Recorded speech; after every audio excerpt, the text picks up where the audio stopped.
Hey guys, welcome back to my channel. In this video, we are going to review Tati Beauty Blendiful Duo, but we're not just going to review it because I feel like everyone's just reviewing this and saying it is a powder puff, which in a sense it kind of is. But what I'm going to be doing is I am going to be doing half of my face with the Blendiful Duo, and then I'm going to be doing half of my face with my tried and true Juno Microfiber Sponge, because this is what I've been talking about forever on my channel. This is my go-to tool, and I know you guys are going to want to know which one do I prefer, how do they apply, is there a difference, because this one's way more affordable than this one. If you'd like to see the difference, if you'd like to see a real review and a comparison, keep watching. This is what the Blendiful looks like when it arrives. This is the packaging, and here you can see that it's like completely sealed. I have not opened it. So what I'm gonna do for this video, I'm gonna use the Blendiful on one side of my face, and then on the other side I'm going to use my tried and true, my go-to product and tool for my entire skin, like at all times. This is like 24/7, pretty much the only thing that I use. I have several, by the way. The Juno Co Microfiber Velvet Sponge. Velvet. It is just so hard to say the name for me, but this is their velvet sponge. It has a velvety like outline, as you guys can see. It is squishy. It does not absorb all of my product, and it does give me this airbrushed type of effect and look. Everything always looks so flawless. I use this with powders and I use this with creams, and I absolutely love it. So I'm gonna go ahead and use this on one side of the face because I want to see the difference. I don't use brushes as often. It is not the type of tool that I gravitate towards. I do feel like brushes leave like this little streak effect on my skin and all that good stuff, and I find that this product does not do that. So I want to see, can the Blendiful beat my Juno Co sponge? All right, so we're gonna open the baby up, take her out. This is the little one. That is so cute. Okay, so this is the tiny one. Here's the big one. Someone said something about a scent, and I'm just curious because I smell everything. It's like packaging scent. It's not weird in any way. So, okay. And this is what it looks like, guys. This is just like a powder puff. At this point, I don't feel like I need this, and this is a biased opinion, I know. But I don't feel like I need this. I've seen so many reviews, and I'm just like, girl, it's a powder puff. I dove in and I'm doing this for you guys. I do think $18 for powder puffs. Again, I'm giving you guys my opinion before I even dive in and try it. I'm gonna tell you it's soft, it's nice. I feel like if you wanna support Tati and don't really care if it works or not, dive in, pay the $18. I think $18 is kind of steep for a powder puff. I feel like maybe a price point of $12 would have been nice, and then obviously add the shipping, but I paid $18 plus the shipping. It was like $22 and some change, and it's a powder puff. So also, I know that they said that you can wash it and it'll be nice and clean. I also saw somebody cut it open and look at the inside after using it, and the makeup did not go through this like fuzzy little fabric onto the sponge itself on the inside, which is great. It was nice and white and clean, so it didn't transfer. That's a good thing. The only thing is I have not heard how long this is, like the lifespan of this product. Like, okay, you can wash it, you can let it air dry, you can use a blow dryer on it, but when is it time for me to replace it? Is it every 3 months? Is it every 6 months? Is it gonna last a year? Because I know this is not gonna last a lifetime. So I'm just saying $18, and I still don't know how long this is supposed to last. If you've heard anything, let me know down below. We're gonna dive in. First things first, apparently Tati says that this is best with a pore blurring primer. Personally, I take a little bit of an issue with that. Here I go with my opinions. I love Tati, by the way. I have her palette.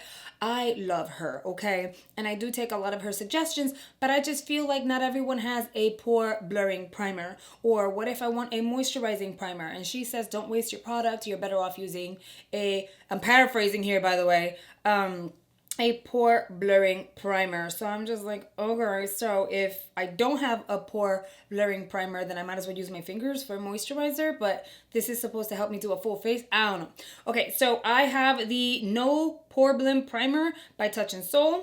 I'm going to pump some onto like a corner. This is way too big for my face. I like how big it is because it can kind of get a good amount of my skin all at the same time, but I am just going to fill my pores with this primer and blend in. That was one pump. I'm gonna use a second pump to do the top because I just feel like this is already dry. This is what it'll look like once you apply your primer. You see it looks wet. Okay, I'm gonna use the primer on the Juno sponge. We're gonna do the other side. I need another pump for my forehead. I don't think we're gonna notice like too much of a difference with the primer, to be honest. Like, we're gonna have to wait and see what it looks like foundation wise and the contouring and all of that. It looks the same to me. Okay, step one is done and over with, and both sides literally look the same to me. I'm gonna move on to the foundation. I'm going to use, I know it's disgusting, I'm sorry, the L'Oreal Infallible in 485.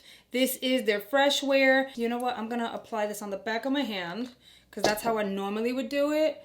And then just stamp it onto my skin. Instead of using the corner, I'm going to use the center and like this area over here. Let's see how this blends out. I mean, it does get a big area of my face. Some people are saying it's kind of weird. I don't feel like it feels weird. I'm gonna tell you these edges right here, where it's sewn together, or I don't know, or soldered together, whatever it is that they did with that. It's a little scratchy, so I was using that corner like under my eyes and it was just like scratching a little bit. So that doesn't feel good. I have to try to avoid that because it does not, that area just does not feel good. I don't know if I got just one that feels that way. I don't know if everyone's going through that, but I totally feel that and I don't like it. So you can either pat the product on to your skin or you can just kind of blend it in. I do the same thing with my Juno sponge, guys. It looks really good though, I'm not gonna lie. So this is what the coverage looks like. This was 2 pumps on the back of my hand and I did not even finish using all of the product and I got really good coverage on this side. It looks really good, very flawless. So now I am going to do the very same thing on the other side. I feel like this is gonna come off super mean, but I feel like there's definitely no difference between either side and either tool. It looks the same, the coverage is the same because this doesn't absorb all your product either. It looks the freaking same, guys. It looks the same. There's really no difference at all. Okay, let's go to the next step. We're gonna go ahead and apply our concealer under the eyes. The concealer I'm using is the Morphe concealer in the shade C2.25. I'm gonna use this smaller like edge corner situation, and oh, I like this actually because I don't have to press, like squeeze it or anything and make it fit. It's just small enough. Well, that's a pro. I really like that. Okay.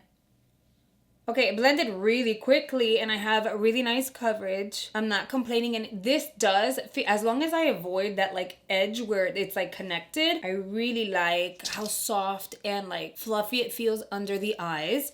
I'm gonna move on in with the sponge and do the very same thing on the other side. The thing about the sponge is even though it is a like fine tip over here, I still do have to kind of squeeze to get it like in the inner corner, and it doesn't feel as soft as the Blendiful. I will admit that. It's very soft because it's like fuzzy, but there's a difference in how soft and like, I don't know, like I just feel like I'm using a very soft towel to just blend under my eyes. It feels really good. I prefer the Blendiful under the eyes for sure.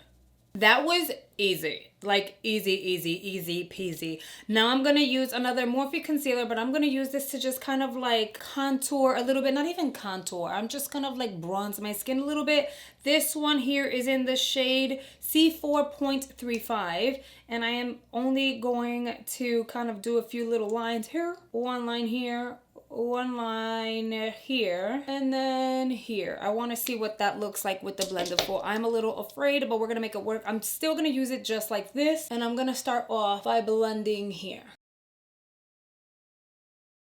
And now I'm gonna blend the cheek contour, which is a little scary because I can't really, it's so thick, I can't really see what's going on.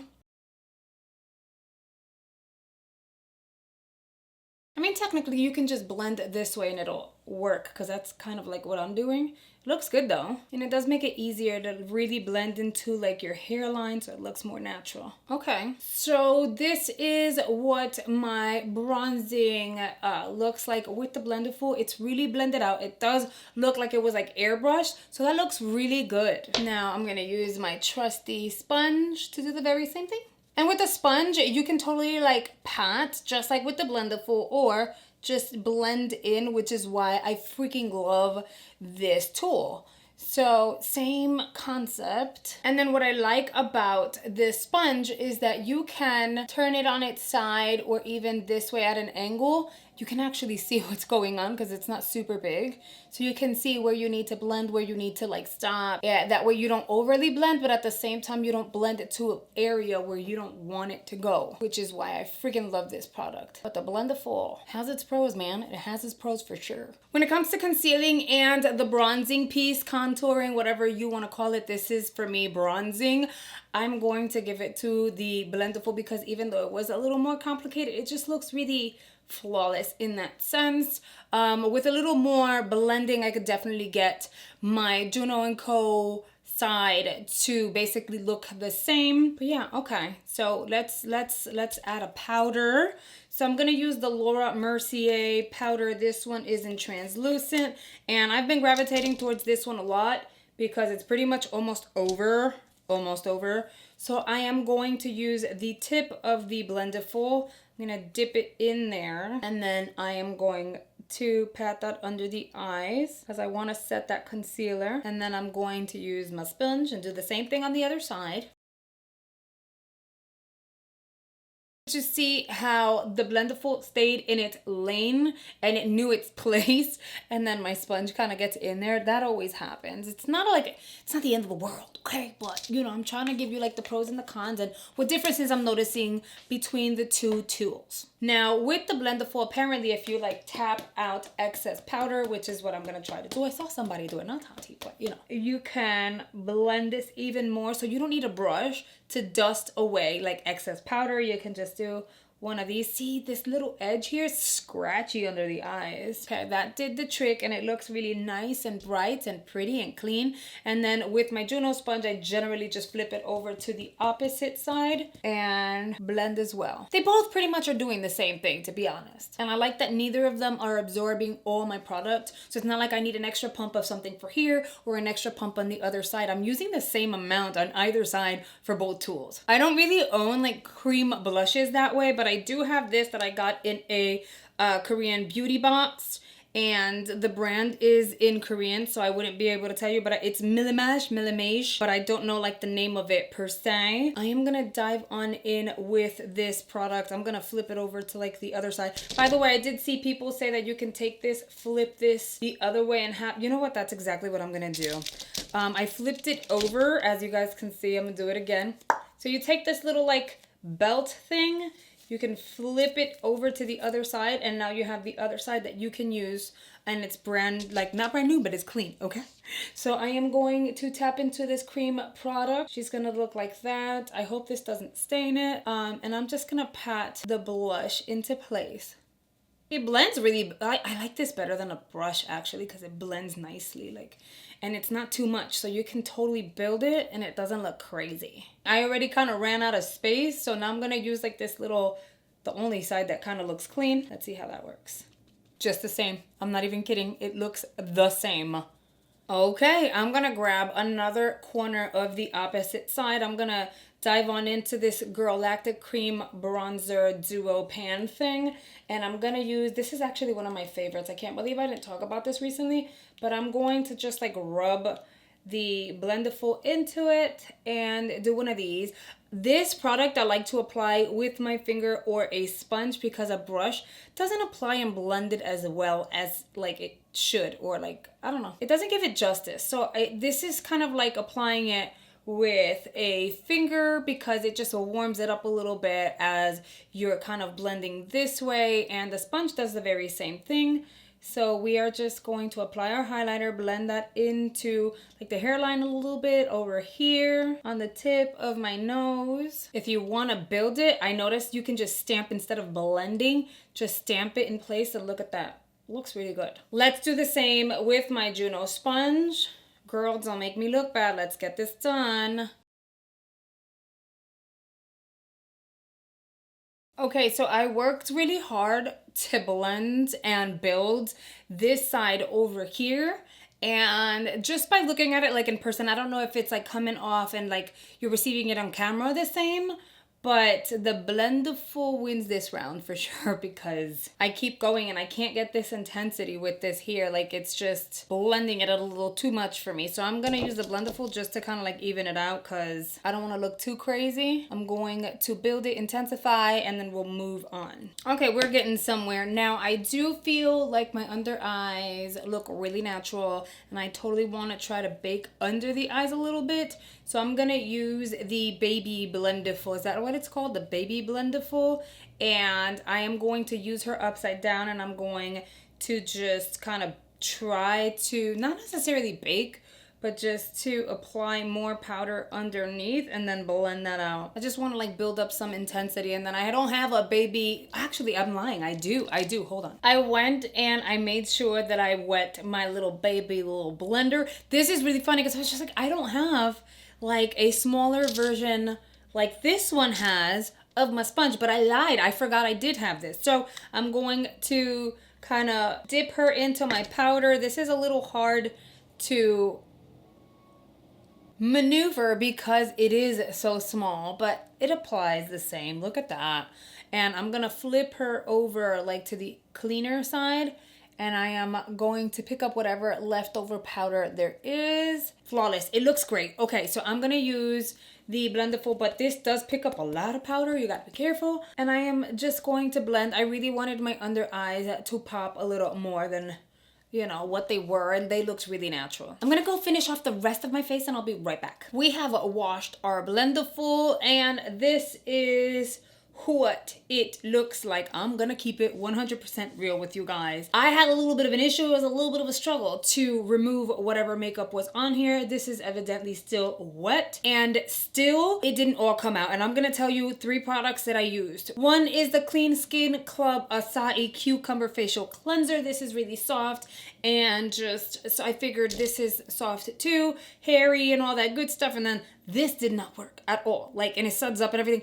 It didn't happen. So then I used shampoo. I figured hairy. I used shampoo, and that kind of helped, but not all the way. And again, there's different ways that you can like clean this. I think she also said you can put it in the wash, but still I want to like give you guys a raw review because I don't see people saying, oh, I used it, I only have one, I'm gonna put it in the wash, and whenever, you know, it's ready, then I'll use it again maybe 2-3 days from now. No, like you might want to just go wash this so that you can have it later on in the day or tomorrow, like readily available to you.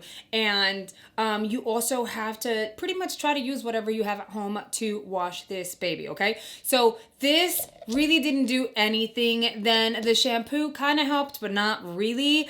And then the last item I used was this Aesthetica Pro Series Brush Cleaner. This actually pretty much did the trick. This is what it looks like while it is wet. And let's keep it real. You can still see makeup here. You can still see makeup there. And you can still see some makeup on the like little, I don't know, like the seam on this end. It does smell really good and it feels like it's already drying. Is it a deal breaker? No, because sponges do stain. So it is not the end of the world. It stained already. And guys, like the way that I managed to remove like the makeup was as if it was a sock and you're washing socks in the sink. Like you had to like scrub it against itself in order to get the makeup to come out.